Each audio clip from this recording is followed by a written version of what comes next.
Aujourd'hui, j'aimerais partager avec vous un conseil que le rabbi donne à quelqu'un concernant l'éducation de ses enfants. C'est un conseil précieux que le rabbi lui donne.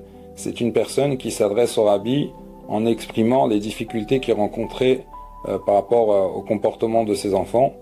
Et dans cette lettre, le rabbi lui répond tout d'abord « Merci pour les bonnes nouvelles concernant d'autres sujets qu'il avait annoncés au rabbi et que Dieu fasse, que soit la volonté de Dieu, que ça soit de même pour le comportement de vos enfants, que vous puissiez avoir de la satisfaction. » Et le rabbi lui dit, concernant le comportement des enfants, s'applique aussi, dans ce domaine, le proverbe des Rebbeim Chabad, des maîtres de la Chassidut Chabad, pense bien, tout ira bien.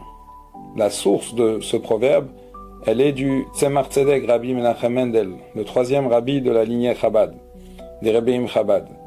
Et c'était en réponse à un de ses chassidim, à un de ses disciples, qui était venu en pleurs chez le rabbi car son fils était très malade et les docteurs donnaient aucun espoir.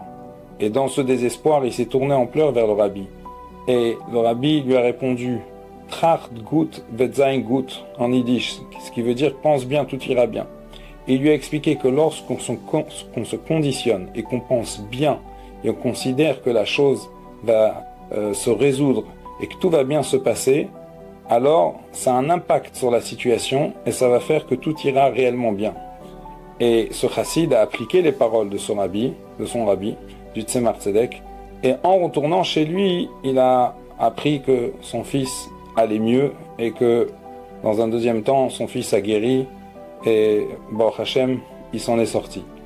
Et le rabbi dit à cette personne dans cette lettre que ce proverbe s'applique aussi dans l'éducation, de regarder bien avec un bon œil sur nos enfants, considérant que le problème est déjà résolu, et lorsqu'on va regarder de cette manière sur eux, toute notre approche envers eux sera différente, et ça aura un impact aussi sur notre parole, notre communication avec eux, qu'elle sera déjà d'une autre manière, d'une manière plus positive, puisqu'on les regarde comme positifs et comme une situation déjà résolue.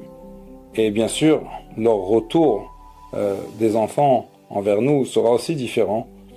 Et le rabbi conclut en lui disant que cette approche positive, en regardant positivement et en leur parlant positivement, et en pensant bien, elle aura un meilleur impact et un meilleur effet, un effet beaucoup plus positif que l'approche contraire.